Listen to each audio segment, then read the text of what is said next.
Endurance Athlete Journey podcast. This is the place where you get both a coach's and sports dietitian perspective on topics important to endurance sports, including nutrition, training, and how these impact and fit into your daily life both on and off the race course. Your host, Coach Justin, certified run and triathlon coach and owner of Tabula Rasa Racing, along with Coach Katie, a registered dietitian with a specialty in sports nutrition and owner of Fuel to Run. Here at the Endurance Athlete Journey podcast is where your journey begins.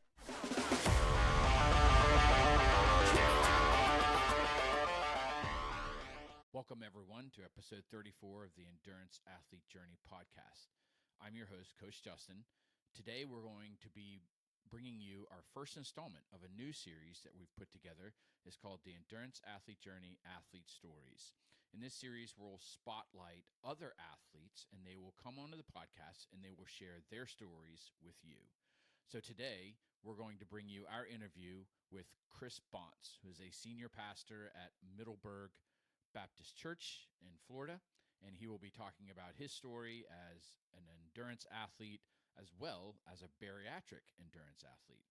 So we hope that you enjoy this episode and that you will continue to join us on these other series where we'll bring you stories of real-life athletes who are just like you, sharing their stories with you and their journey. So thank you for joining us, and we hope that you enjoy episode 34 of the Endurance Athlete Journey podcast. This is our interview with Chris Bonts. All right, guys, so we have a special guest with us today. So this is the first time that we've done a guest here on the podcast. So I want to welcome Chris Bonts, who is the senior pastor at First Baptist Middleburg down in Florida. I met Chris when he did Ironman Florida. I had created a private Facebook group. It was a bariatric endurance group, not just triathletes or whatnot. So I wanted to create kind of like this special area that we could bring bariatric endurance athletes together to kind of learn off of each other, because it's such a nuanced group that we've talked before. You know, the digestive system is very different. So I wanted to bring in all kinds of different athletes so we can kind of see, hey, what works for you, and then we can track each other's progress and support each other as we go along this journey.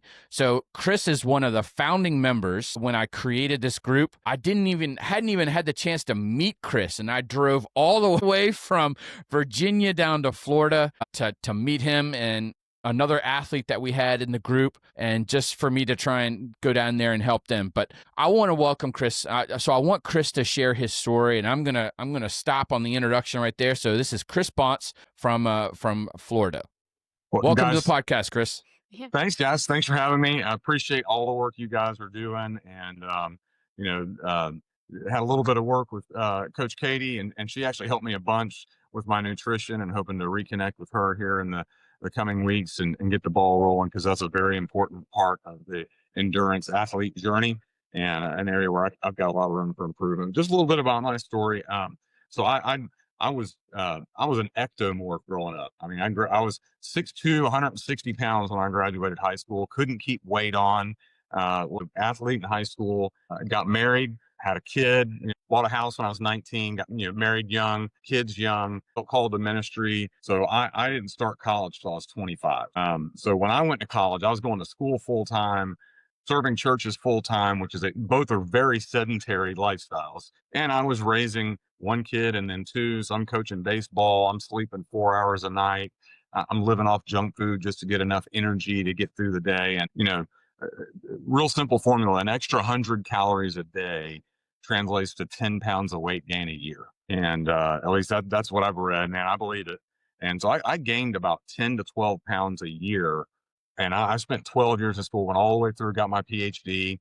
And so I graduated seminary weighing, 285, 290 pounds. And I kept telling myself, well, I'm going to lose the weight when I get done. Well, I found out it's a whole lot. It's much harder to lose it than it is to gain it. And so I would lose 30 pounds a year and gain back 35, and just failed miserably for the next decade. And so I was at my highest weight was 335 pounds, December or summer of 2021. I was meeting with my doctor, and he said, Chris, you're pre-diabetic, you have high blood pressure, um, and really all the problems you have are related to your weight gain. And we've talked a bunch. You have struggled to lose the weight and keep it off. I actually think you'd be a fantastic candidate for weight loss surgery. And I prayed about it, and really did a lot of research on it, and so looked into the different options for weight loss surgery. And and gastric bypass was the most restrictive when it came to diet and that type of thing. And I said, that's the one for me, because I've cheated on every diet I've ever been on. I need a diet where I'm going to get sick if I eat something wrong. That's going to be the option for me. So Pearl Harbor Day 2021, I had gastric bypass surgery, and the weight just, like everybody, just started falling off. And my wife was a huge support for me. She's like, Chris, you're going to screw this up if you do it on your own. So she became an expert on this stuff. And she was, watching my diet, preparing my meals for me. And true story, after I dropped the first 100 pounds, she said, I think I want to do this too. And so my wife's also lost 150 pounds. So I'm down 152 total. She's lost 150. We've added decades to our life in this regard. So after I lost about the first 60 pounds, I started going to the gym and exercising, because all of a sudden it didn't hurt. And I was an athlete in high school, and I just hadn't been able to do any of that for a long time. And so I started going to the gym, and I did, and I'd actually lost 100 pounds in a year before and gained it all back the following year. I was a statistic. But one of the things I did when I lost the weight was I was going to spinning classes, because they were, low impact, easy way to burn calories, felt great afterwards. And so I started going to spinning classes at the YMCA. And then one day I was like, I swam one semester in junior high. I'm going to go swim some laps. So, it took me, I would swim one lap, rest a minute, swim one lap, rest a minute. It took me an hour to swim 400 yards. But I just posted my workout on Facebook, and a friend of mine said, well, if you're going to swim and cycle, you should do a triathlon. And I said, man, I could never do an Ironman. He said, no, they have these things called sprints. You could totally do one of. And so I started looking into it, and I was like, you know what? I'm going to do it. And I had no idea what I was getting into. Didn't know how to train for one. I just, went out and swam a little further every day, rode a little further every day. And I hated running. And when I started, I would literally go into my neighborhood, and I would run one mailbox and walk three. Or I would jog slowly for one mailbox and walk three. And I would just slowly build up. I couldn't run a mile without stopping when I did my first triathlon. But I finished, and I'm looking around at all these people, and there were lots of different body types, but everybody there was healthy. I decided this is going to be how I keep from putting this weight back on. I'm going to start, I'm going to do triathlons. So I found a couple of podcasts and listened, and all of a sudden I hear that there are coaches. So I went to the USA triathlon website and found a coach in Jacksonville, and reached out to her, and sent her a before and after picture, because by this time I'm down 130 pounds or whatnot. I was like, hey, I know nothing. Would you be interested in coaching an old man that can't run 3 months? And she said, I'll tell you what we'll do. Let me train you for a sprint, and we'll see how it goes. And if you want to do it and retain me as a coach, we'll do it. So she coached me for free for about 4 months. And I did another sprint, and was more in love with the sport after the second one than I was with the first. And so, so we decided, that was December of 22. So we met in January to kind of set some goals. And she was like, what do you want to do? And I said, do you think I could do an Ironman? She said, you can do whatever you want as long as your wife's on board with it, because this is going to be the hardest thing you've ever done. And I don't know how to do anything halfway. I cannot be half in on anything. And I was like, well, let's do it. She said, well, if you want to do it, the best one would be Ironman Panama City. It's the end of October. So that gives us a solid 10 months to build up to it. And so we started out just building the foundation. By then, I ran a 10K without walking. I was really proud of myself, and was making some progress in the pool, and just slowly developing a little bit of stamina. And so we just started building this, endurance foundation. And for the next 6 months, and then August of 2023, that was when the final leg of training it commenced and started working up, and I finished my first Ironman. I finished it. I was hoping to be under 13 hours. It would end up being 13 and a half hours, but I was thrilled that I finished. But a lot of struggles along the way, both getting used to exercising hard again, and learning to run when you're not in shape to run, and just getting comfortable with the pain of endurance running and that type of thing. Not injury pain, but just like the misery of endurance athletics. Learning to push through that. And so it was an ongoing journey.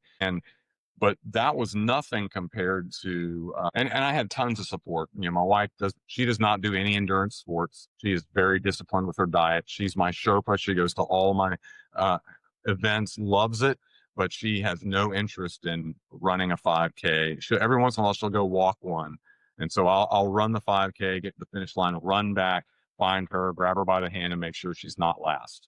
And so that's kind of our thing every once in a while. But the biggest thing for me when I got to the point where I was doing 2-a-days, and you have to do 2 workouts a day for 3-4 days a week and train for an Ironman. And then my workout started getting an hour and a half and longer. The hard part for me was learning to pre-fuel for my workouts, learning to eat good food. And fortunately, I had to do a lot of I had to meet with a lot of dietitians and get lessons on what good carbs were versus bad carbs, that type of thing. So I'd learned how to eat complex carbs as opposed to simple carbs, and learned to eat lean meats and get good carbs from good vegetables and that type of thing. So I was doing a really good job there. But when you add the endurance factor in, you can't live on 1,500 calories a day, Right. Yeah. and be an endurance athlete. And so Katie, you actually, we only talked a couple of times, but you really taught me the value of pre-fueling for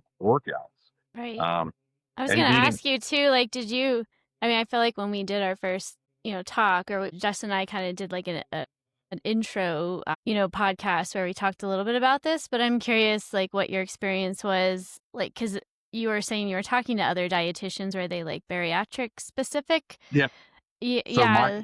I was just curious if they were like telling you need to go see somebody different, or if they were still kind of like trying to push you to continue eating that way, even though you were doing the endurance exercise. And yeah. yeah. So I had the only way my insurance would approve my surgery, and I'm blessed. My insurance covered almost all of it. It didn't cost me a lot out of pocket, but I had to do 6 meetings with dietitians ahead of time to unlearn the bad habits and learn how to eat properly and those types of things. And then preparing me for what was going to happen, because you got the 30 days of liquid, and then you're slowly reintroducing foods. But I was eating on little saucers when I started doing this, and was probably taking in 1,200 to 1,500 calories a day. And all of a sudden that is not enough. And so, but when I would call them up, they're like, we don't know what to tell you, Chris.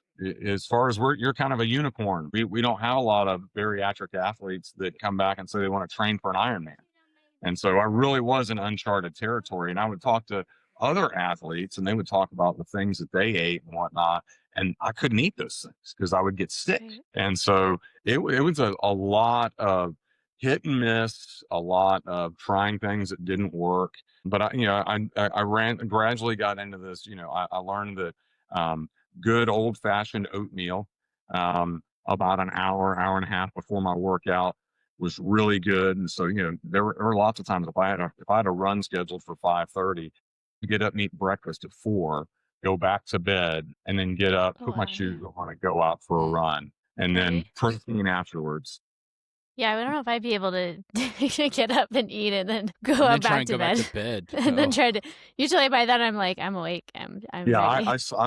I have no problem going back to sleep. My problem's always been getting to sleep. So that wasn't hard for me. And then, so learning how to pre-fuel helped a lot for my hour to hour and a half workouts. But then when it came time to do gels and sugary drinks, Gatorade endurance, that type of thing, it was awful Right. because bariatric athletes are people that have had bariatric surgery, especially that have done the gastric bypass. When you bombard your stomach with fatty foods or sugary foods, you get sick. And especially, if you're eating a gel and you're drinking fluid right afterwards, it's pushing it into your intestines, where that's where it gets digested. And then it creates all kinds of gas pain and everything else. So I was experimenting with all these gels and none of them were working. Goo gels didn't work for me. The Gatorade gels didn't work for me. I tried everything. Finally, I found the Martin gels Oh, okay. So you're using that that. aren't flavored.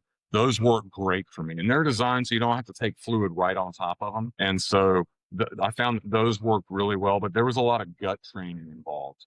Yeah, absolutely. And I run, like I do my long runs when I'm on my own with a hydration vest, and I carry my gels with me. I carry Gatorade Endurance works best for me. Although the Mortal seems to work well, I just don't like the flavor nearly as much as orange Gatorade Endurance, and so that's a big part of why I don't do the Mortal as much. But I did test it out before I went to my last Ironman, so I could be able to drink on the course and not have to wear the vest. Because they switched over, didn't they, to Mortal? Yeah. Yeah, they signed a new deal. The Ironman Corporation, when the Gatorade contract was up, they switched over to Mortal.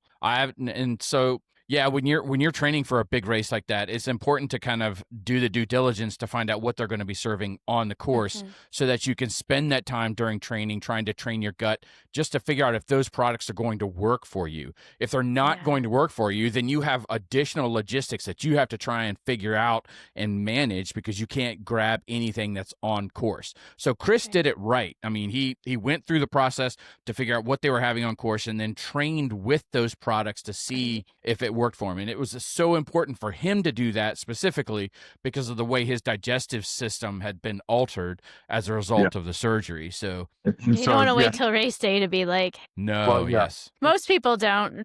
Most anybody shouldn't do that, but particularly someone who has had that So I will surgery. say that it wasn't just trying them and not liking them. It was trying them and having really bad experiences. So there was a while trying to figure this out where, we have a couple of rail trails with bathrooms on them. And I would just, I was up to, 14, 15 mile runs, and I was doing mile out and backs because there were going to be times when, I was walking and just trying to get back to the bathroom without having an accident. It was that kind of stuff. And so and then the gas pain would be awful because of all that sugar.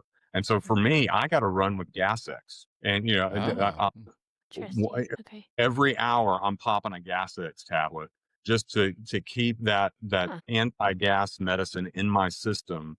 So because I'll be feeling fine, but I'll just get this intense gas pain, and for me it almost feels like I've pulled something in my ass. I mean, it's that painful.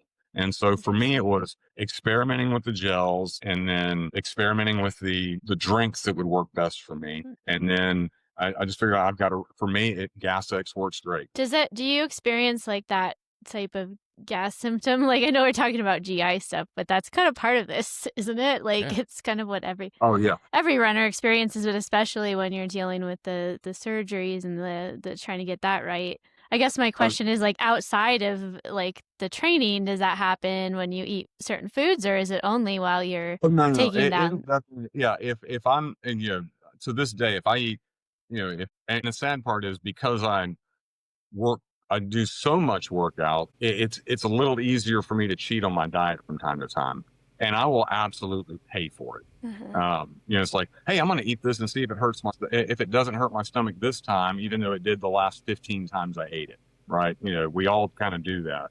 So I do have those moments where if I eat something I know I'm not supposed to, something that's really greasy, something that's fatty, something that's super sugary, I'm going to pay for it later. So, I mean, I've got Gas-X at home. I've got Gas-X in the truck. I've got Gas-X in my running vest. I've got Gas-X in my office. I'm prepared. It has me like my brain spinning. Like, as a dietitian, I'm always like, what, like, is there something more? I guess, we might have to chat more about that after. It wasn't just that. I mean, here's the thing.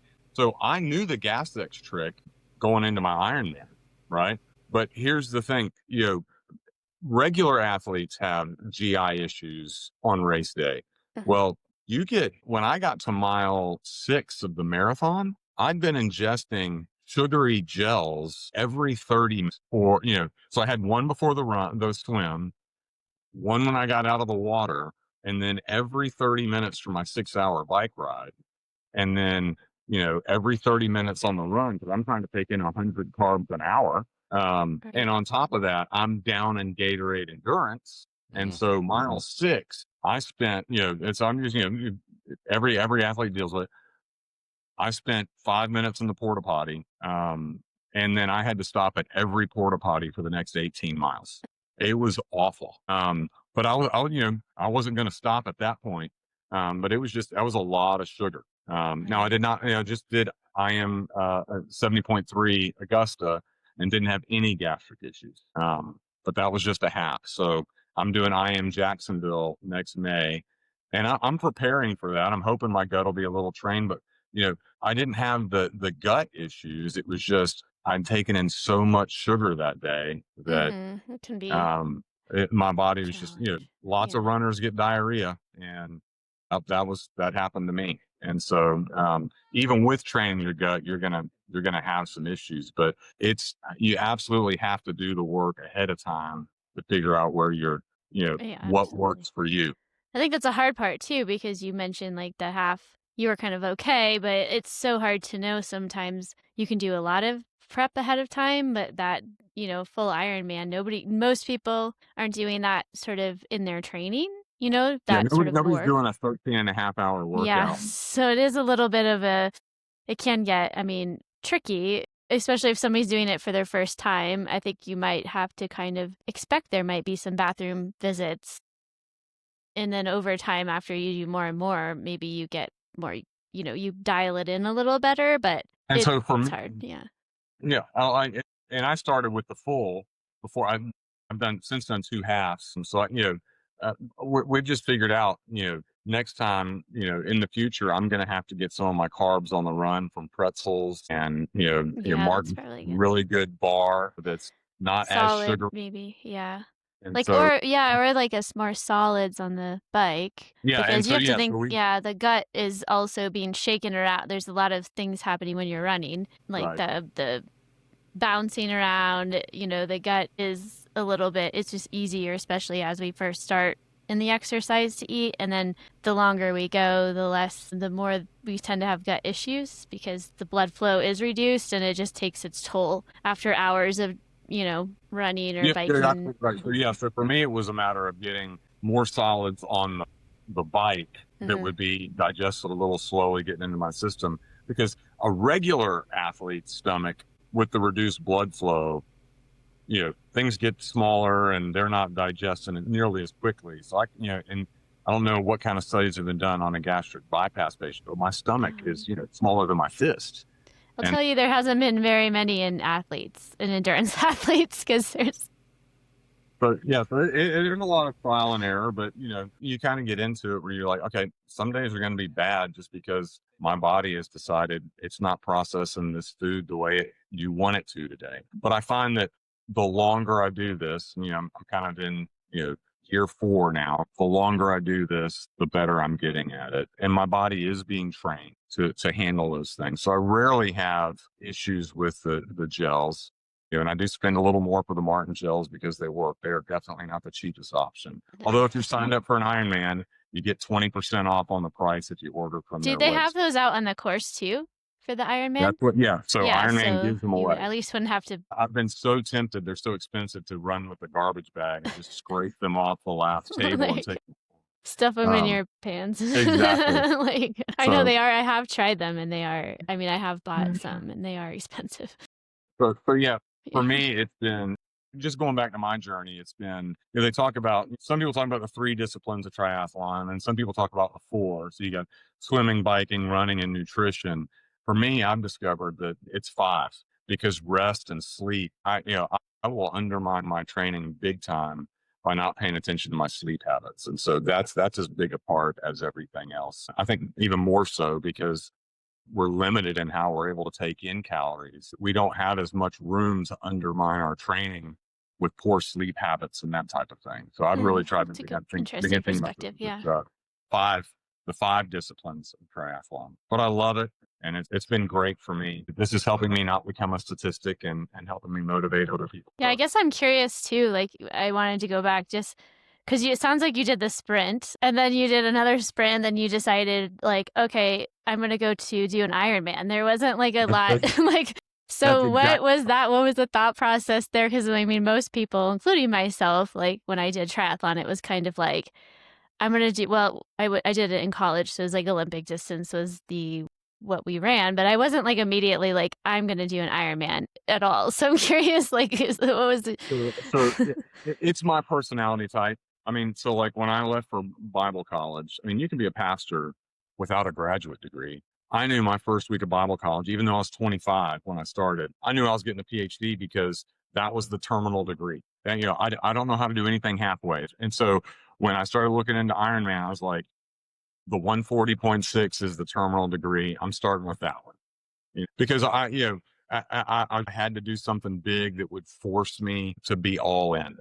And I'm glad I did. It's been, I've had like, I think 6 or 7 people in my church that have now had gastric surgery. Several other friends have taken a triathlon. None of the gastric bypass patients have, but, several other people have started, exercising and doing that because they saw me doing that. So it's just been a fun way to, encourage people to get healthy. Yeah, inspire other people. That's kind of neat. Because I wasted almost 25 years being morbidly obese and unhealthy. And the thing was, that was my normal. I didn't know I felt terrible because that's how I always felt. And now I'm in, I'm in a better place physically than I've been since I was, my early 20s. And I'm in a better place mentally because, if someone had told me, my anxiety and depression would not be issues when I started working out 10 to 15 hours a week, I just started doing this a long time ago. That release of I've never experienced a runner's high in my life. I still think that's a myth. I've been like mile 15. This is the greatest thing ever. Has never happened. But I absolutely, if I get up and knock out a run first thing in the evening, mood the rest of the day. Yeah, you still get the endorphins. You just don't have that. I get the endorphin release. Never experienced a runner's high. I know that's so there is something that's interesting that I want to point out is that Chris's experiences with how his body reacts to the abundance of sugar is completely different from my experiences with when I take in too much sugar. We've had the exact same procedure done and we're into the exact same sport. So I think it's really kind of interesting that when Chris takes in too much sugar, he gets gas pains. But when I take in too much sugar, it's almost like, I get that really high like glucose spike and then the crash. And so, I get really, really sweaty and kind of dizzy. So it's like a really high sugar crash. So even though that we've had the same procedures, we can't use the same nutrition plan because, I mean, I was never a big fan of the Morton. They're really, really thick from what I can gather from it. And so when I started, weird consistency too, like they do. And there's just something. It's like I'm the kind of person that really hates pudding and stuff like that, and like cottage cheese. I don't like it. I don't like the texture. So when I started to take in more gels when I was trying to refine my nutrition plan, I went to the UCAN gels because they're thin. So they have a really thin consistency. So like with Chris, I don't have to drink to like wash them down, but they were a slow burning and a slow absorption kind of nutrition product. So I didn't get that really high spike that I would normally get, like if I ate like some scratch jummies or something that had a really high sugar content, but it was quick burning. So that's the difference between that slow burn versus that quick burn. But even though we've had the same procedure done, we have completely different reactions to sugar. Absolutely, yeah. Well, and I'll say this.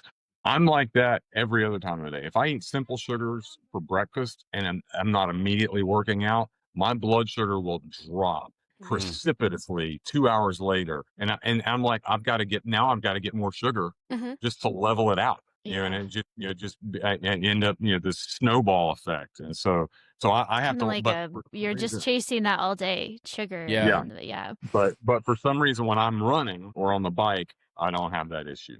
Yeah. That's the only place I don't. Probably just because you're absorbing it and it's being utilized so quickly by the body. But when you're just sitting there, there's nothing happening other than it's just causing a big glucose spike.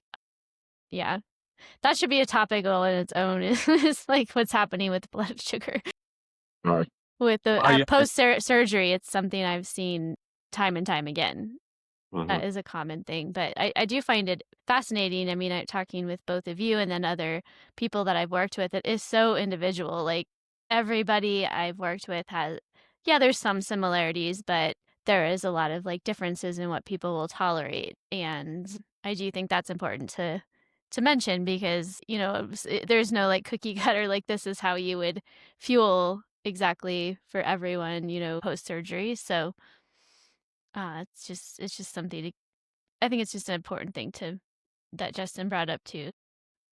Well, Right. I mean, and it's just like, exercising and that type of thing, just learning out.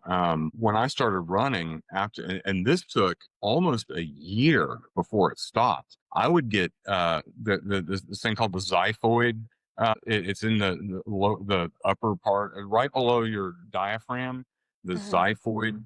I would get intense pain. Mm-hmm. It's like the xiphoid process or what Yeah, that's what it's called yeah. or something like that. And I'd have to stop running. I would not, it felt like Hmm. someone had punched me, where you lose your breath, and you get the wind knocked out of you. I would feel pain there and I would have to stop running. It took almost a year, but I don't have it anymore. But it took almost a year for that pain to stop. And apparently that's more common with gastric bypass patients and just because of all the stuff that's done. Yeah, the surgery and everything. Yeah. Interesting. But Yeah. so we just had to, okay, I hit a wall here. I'm gonna walk and at least get some time on my feet and come back tomorrow or the day after. I'm trying to run back to back days very often.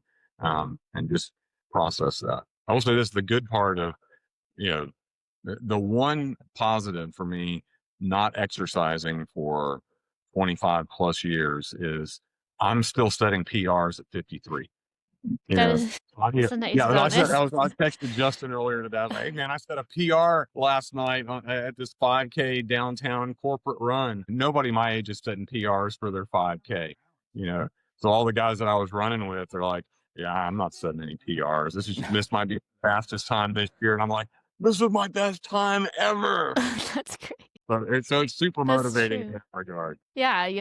And I feel like you hear people who did start a little bit later, they set more PRs, but also there's like some longevity. Mhm. Like I've been running for years, so my joints might wear out more quicker or something, those things will happen. But when you start later, you still have some fresher, like maybe legs. I don't know. Like, I don't know how No, much truth there is to that. so when I started doing this, I went to a cardiologist and I went to an orthopedist and the orthopedist is like, man, your joints are in great shape. They basically haven't been used a whole lot. You have the knees and the shoulders of a 35-year-old because you just weren't using them a lot with exercise. Just use good form and you're going to be fine. No, that's good Um, to hear. yeah, I don't my even want to go to an cardiologist. orthopedist. I'm Yeah, afraid of what they that's would my tell me. yeah. Oh, Yeah. and he sent me to a therapist. They did a whole, survey. They had me do all these exercises and watched and sent me to a cardiologist. And he was like, "You dodged a huge bullet, man. Your heart is in great shape. Go as Mm. hard as you want."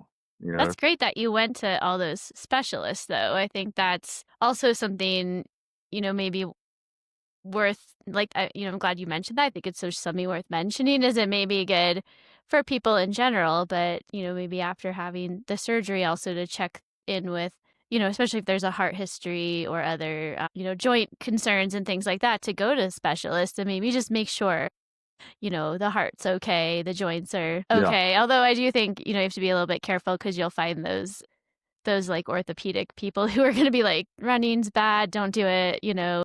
kind of negative about that. But if you find the right person and you can right, kind of get the all clear, like everything looks good, then I think that's great, because then you kind of know going into it that you're pretty yeah. healthy and ready to go.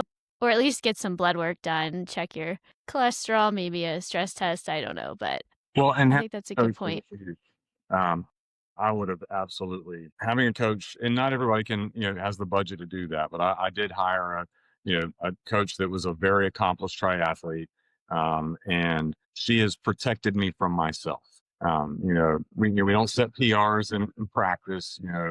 This is supposed to be a zone 2 workout. And even when I would get ankle pains, that type of thing, I would give her the report from my therapist afterwards. And so she would write it into my plan. All right, doing 10 minutes of these ankle building exercises before you run today, those types of things. So if you can get a coach, there's lots of information out there. Just pay attention to and talk to your doctor and those types of things. I didn't realize I had weak ankles from playing basketball in high school. I'd rolled my ankles, tore ligaments, the whole 9 yards. I just from walking, I would injure my ankles when I was heavy. But I didn't realize you could strengthen your tendons and ligaments, through exercise. Well, I thought once they were messed up, they were messed up for life. And now my ankles are stronger than they've been in decades. And I never had ankle problems, but I keep doing the ankle exercises to make sure that doesn't rear its ugly head again. Yeah. So you mentioned like the coach, and I think that's a great thing to mention, just because it sounds like that coach kind of helped you because you kind of hired. It was a her, right? Like a she. So you hired her right away, pretty much when you decided to sign up for that Ironman. And I would argue maybe she was able to help you get through that and not like burn out, not like get in your way or, I think that's an important thing about hiring a coach, right? They can kind of keep the guardrails a little bit. I'd have spent, it had been 2 months working out, a month recovering from injuries. Or not making it at all to the Ironman, possibly. So there's so much science involved in building your base to train for something as hard as an Ironman, and I don't know it, and I don't have time to plan my own workouts. So it's nice to have someone else do it and then hold me accountable for doing it. Right. Yeah. That's absolutely true. I know, Justin, you do that for all your athletes. You not only set their plan, you're checking in on them if they're missing a workout lovingly. Hey, man, what's going on? What happened? There's been many a workout that I completed just because I didn't want to get a text message from my coach, JC Pinto, at 10 o'clock at night. What happened to your swim? Yep. There have been times I'm running at 9:30 at night because I knew I was going to get a text message. So there you go. That accountability is good for me. Yeah. And then your wife, you mentioned your wife has been kind of a big support. You said, did she actually have the surgery as well, or did she just follow the diet piece? Because I didn't catch that. She went and had this exact same surgery, exact same doctor. That doctor owes me commission. I've sent him 7 that have had bypass, or a couple of them have had sleeve. Yeah, no, she had the surgery 6 months later and dropped the weight. And so together we've lost over 300 pounds, and there's mutual accountability there. That's great. Yeah, I think that's helpful because it kind of is like your friend. There's like a saying about like the people you hang out with, So you're kind of found like you have your wife, and then you have like the triathlon community, and I think that kind of helps you, helps you stay in that, in that zone and keeps the weight off and everything else. And I think that's really important, people listening. And I think most people who have had the bariatric surgeries are obviously probably joining running clubs and kind of with like-minded people. But I think if you can find people that support you and are supporting you in your surgery, post-surgery as well, that are, not only the professionals and your run buddies or your triathlon buddies, but also other people who are going to support you with that and maybe hold you a little bit accountable with that too, or just be there, for you if that's other people who've had the surgery or family members. But I do think that's like a huge piece of the post-bariatric journey. Absolutely. For sure. Yeah. Yeah. So, a lot of people are just embarrassed and they don't want to tell some people tell people they've had surgery, or they're embarrassed about their weight gain, and they're trying to lose weight and they just don't want to talk about it. And you rob yourself of support by being secretive about it. I know someone that had surgery and did not want to tell anybody she had the surgery, and didn't even tell her husband knew, and that was it. And she's gained a lot of the weight back because she'll go to family functions and they're trying to serve her cake or those types of things. And like my family knows not to do that, right? And because I shared with them what I was doing on my journey, and so they've been there to support me. Right. Yeah. And having my wife and I, we submarined each other's diets for 25 years. I knew the exact buttons to push if I didn't want to eat healthy for dinner. I'm like, you worked all night. You probably don't feel like cooking. You just want to order pizza. Or and she would do the same thing to me. It only took one of us to make both of us stumble. And so now that we're on this journey together, it makes it a lot easier. Yeah, so you're both kind of that is interesting, like, that perhaps if you don't tell that story of if you don't tell people, then they don't know. And also it is, that's a deeper discussion about the food, some of those things with food and all the social pieces that go with food. But yeah, I think that's a good reminder that at least telling a few people that can really be in your corner. If you don't want to tell everybody, that's okay, but having that support is really important. So I just wanted to bring that up because you did mention your wife, and it seemed like she was just such a big piece of that whole journey for you. And She's then a I think huge, also like being like a pastor, it seems like, you also, I mean, you were mentioning you had some anxiety and depression before, and now you feel like you have a lot of energy, like you just have a lot of vitality. Like I'm sure that brings, like, part of that job is just being in front of people. Like you have, I think that probably helps a lot in your job as well, because I can't imagine like feeling very motivated unless some people can fake it a little bit, but I don't like, and you go to the church and you want to feel like, like, I don't know, like you want your pastor to have energy and be like, enthusiastic and happy, right? So I feel like that's probably brought a lot to your job as well, yeah, I'm guessing. everybody's job's hard and everybody wrestles with the difficulties associated with work. I'm not unique in that regard, but it is kind of hard when anxiety or depression starts to rear its ugly head to get everything done because you just want to shrink back from everybody. And I'm in my profession makes it difficult to do that. And ironically, that's the worst thing you can do when you're struggling with anxiety and depression is to retreat. You need to be around other people because Right. being Yeah. by yourself, solitude makes it worse. But again, of course, I'm speaking from obviously from a Christian perspective. Body and soul are absolutely intertwined, and so if your physical body is unhealthy, it's going to affect you spiritually. And if you're spiritually, emotionally not in a good place, it will affect you physically because you won't pay attention to your diet, exercise, those types of things. Mhm. And so, just trying to take care of your whole body. That's been the biggest part of this journey for me is, I was doing a really good job up here and here, but I was neglecting everything else and actually undermining here and here because I did that. So I just encourage everybody, for your mental health, you need to do. It's not just for your physical health. And you don't necessarily have to do a full Ironman to get the No, you benefits. don't. I Yeah, do no, think. you don't. No, no, I'm you Yeah, don't. I thinking of, think like. I'm thinking of the weight loss and doing, you don't even have to do the gastric bypass. You just have to, you know, eat healthy, and not be consumed necessarily with what the scale says, but Right. eat healthy and move. Those two things will have a huge impact on Yeah. your health. And it is But for hard those though. who, I mean, it's hard for people to, like you even mentioned, you kind of had this yo-yo effect with your weight and you've tried so many things. And I think that really resonates with a lot of people, especially those who've had the surgery, is that kind of struggle of continuously trying different diets or different things and maybe losing a little bit of weight, but never really keeping it off. And it's not necessarily any fault, placed on you or in those individuals. It's just very hard. And Mhm. so, yeah, I kind of think, I'm thinking it is sometimes easy to say move more and exercise because I feel like I say that a lot. And I wish I could just instill some of my like motivation and things on like just give people a little piece of that, Yeah, from me. But and so, I mean, so for years I had two closets. There was the closet, the closet full of clothes that I'm going to be able to fit if I lose 20 pounds that never got worn. And then there were the clothes I could actually wear on the other side of the closet. And but the thing that and this is true with a lot. Every person that gets to the point where they need bariatric surgery, we all had a very unhealthy relationship with food, right? And this is why bariatric surgery is such a godsend and such a great tool. Because telling someone like me who was 150 pounds overweight to start eating healthy and to restrict your diet so you could lose the weight. You're going to have to eat fewer calories than your body wants for a year and a half, 2 years. And so you're always going to be hungry. But it's the equivalent of saying to an alcoholic, hey, go to that bar and you can have one beer, but that's it. That is not that does not a recipe for success, right?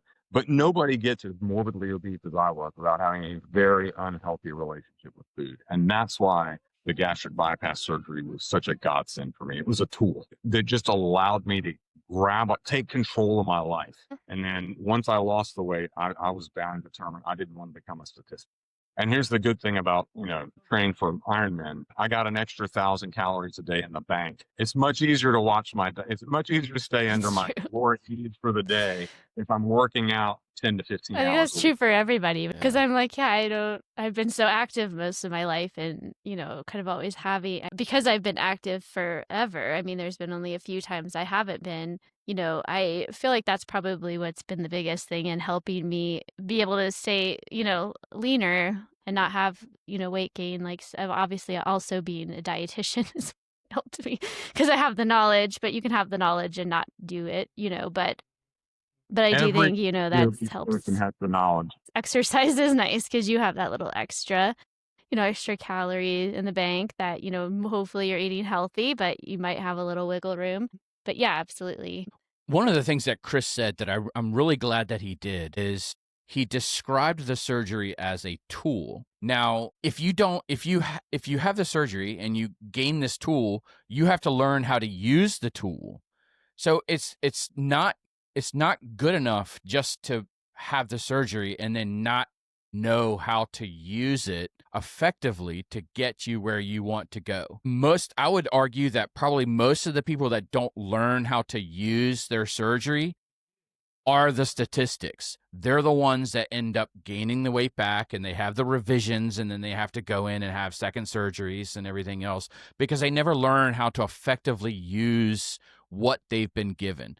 And I think that's a valid argument. I think for most people, even outside of the bariatric realm, is that, for athletes, if we don't know how to use nutrition to support our performance, then it doesn't matter if you're gifted or if you know how to perform, you're already not maximizing that potential. And I think the way that Chris described the bariatric surgery as a tool was so spot on. And it is really an accurate way to describe nutrition in general. But, for the uniqueness of the bariatric patient, knowing how to use what they've been given is vital.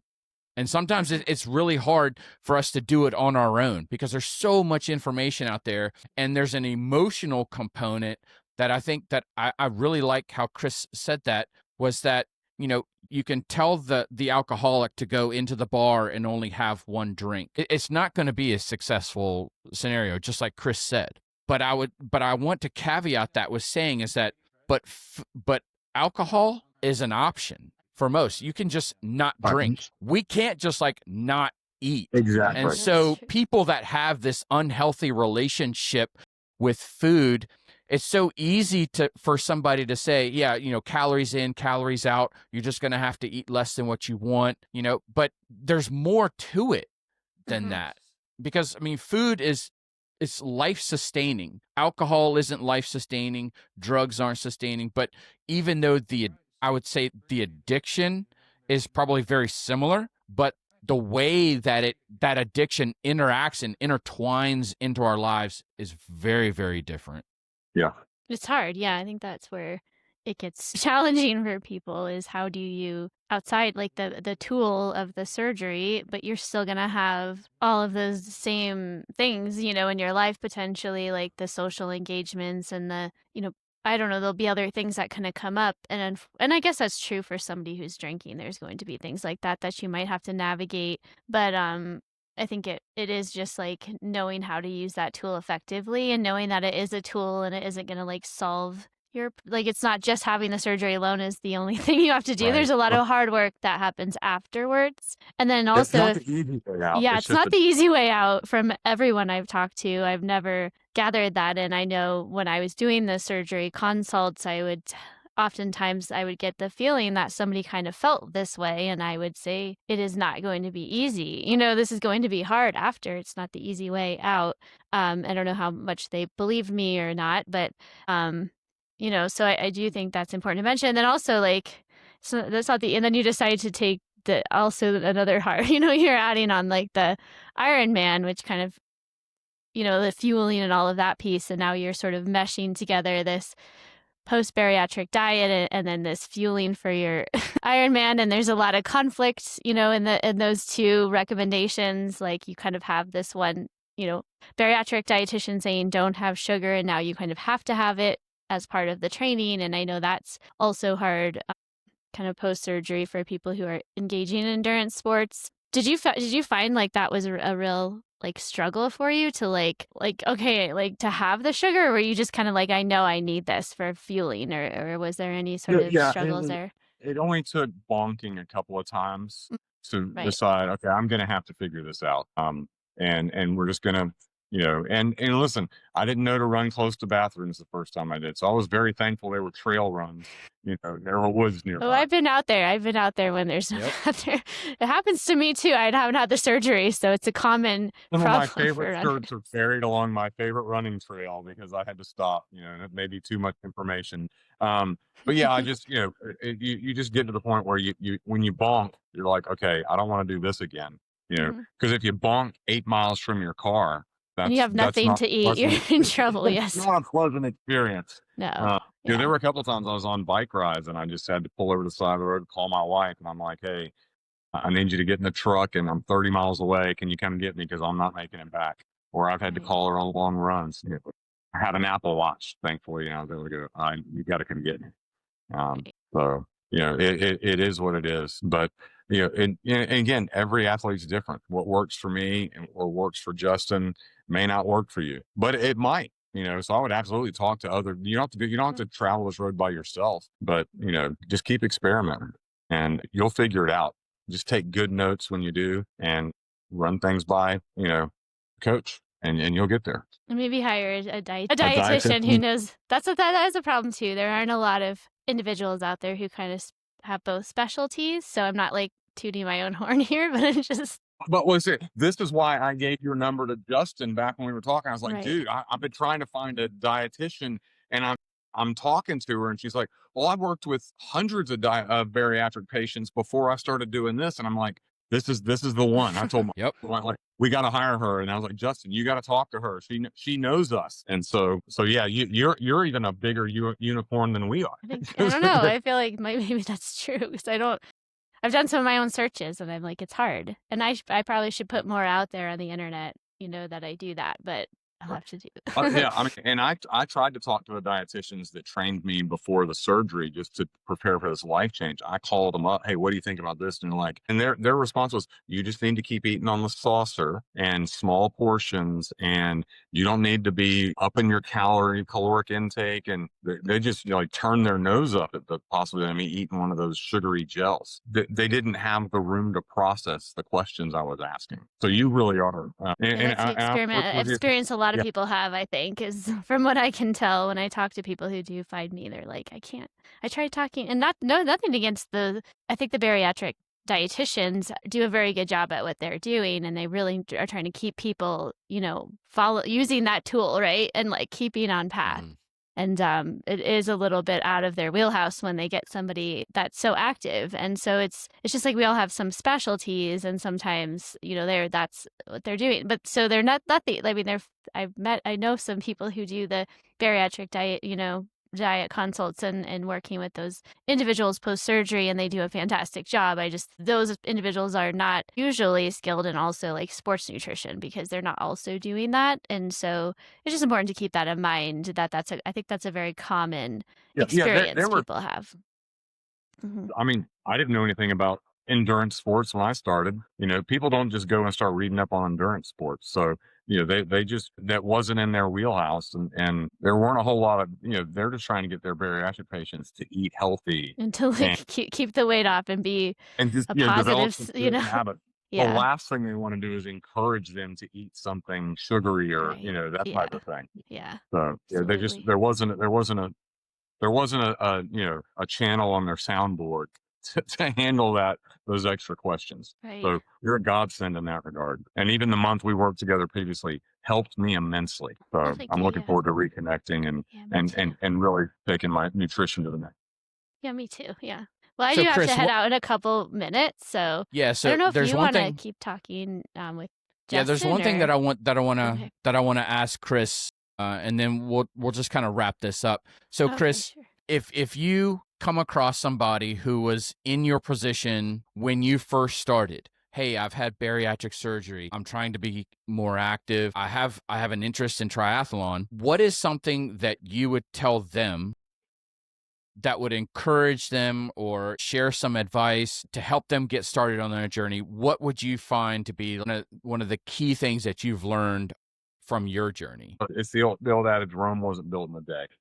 And I could not I couldn't run a mile without stopping 6 months after my surgery. And so I would go out and I would ride 5 or 6 miles. I would swim one lap at a time and rest for a minute. And this was someone who knew how to swim. I swam competitively as a kid, but it wasn't like I didn't know how to swim. I was just that out of shape. And this was after I'd lost 100 pounds. So you just keep flinging mud at the wall and it sticks and you get to where you can do a little more and a little more. And then you kind of get comfortable with being out of breath because it means you're pushing your body and your body's going to be able to adapt. So it just takes time. I can assure you, nobody that is listening to this is in worse shape than I was when I started. Nobody was, it's just, you just got to, you can't change where you are. All you can do is start there. Yep. Yeah, you guys start somewhere, and that's But you just keep that's stacking part of the workouts. process. It's like part of Keep the showing up. yeah, Keep just keep showing showing up. up. Yeah. And you may never run a 5K as fast as your neighbor, but you can run a 5K. You be the best you, right? Mhm.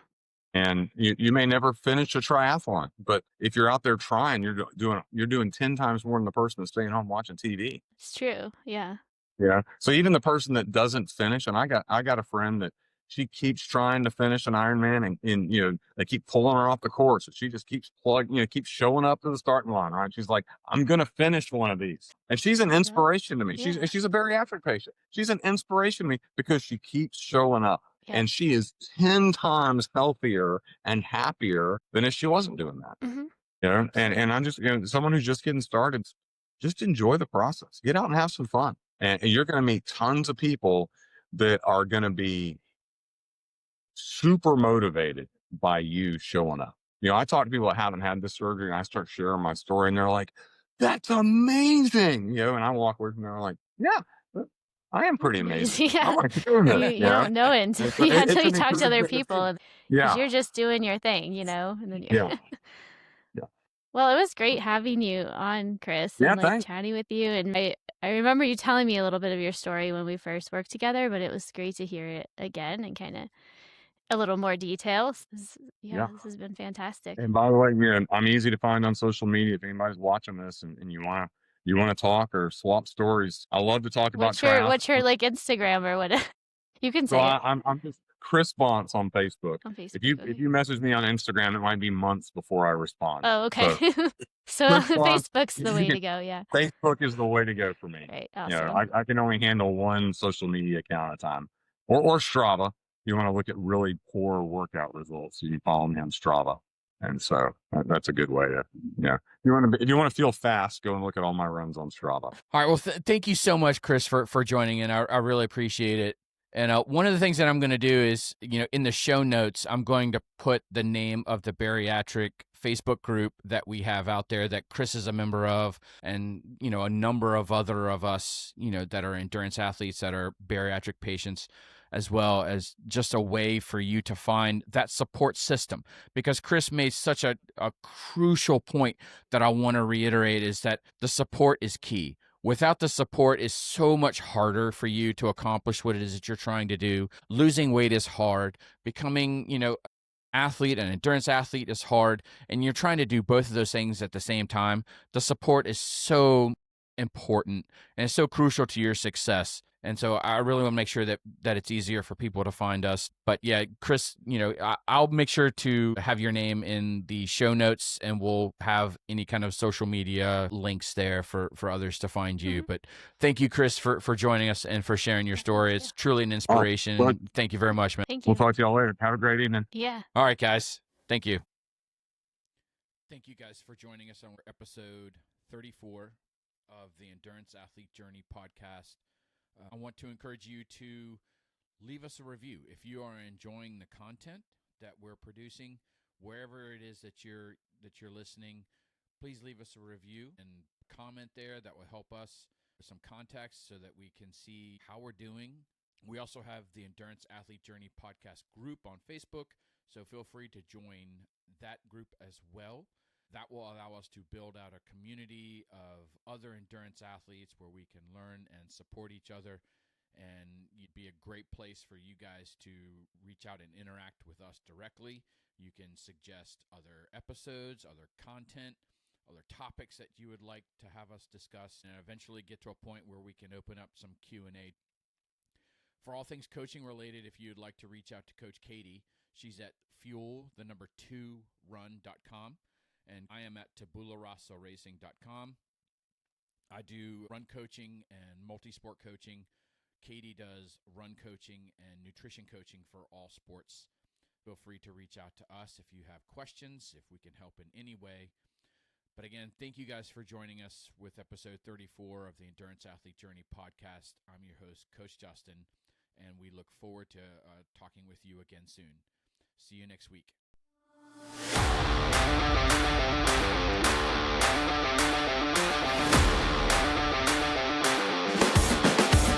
Listening to the Endurance Athlete Journey podcast.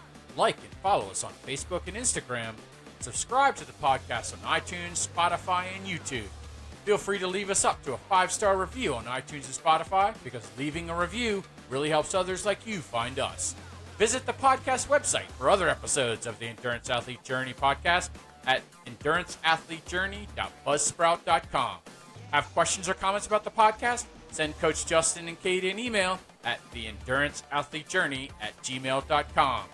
For all things coaching, visit Coach Katie at fuel2run.com and Coach Justin at tabularosoracing.com. Again, thank you for listening to the Endurance Athlete Journey podcast, and remember to find joy in the journey.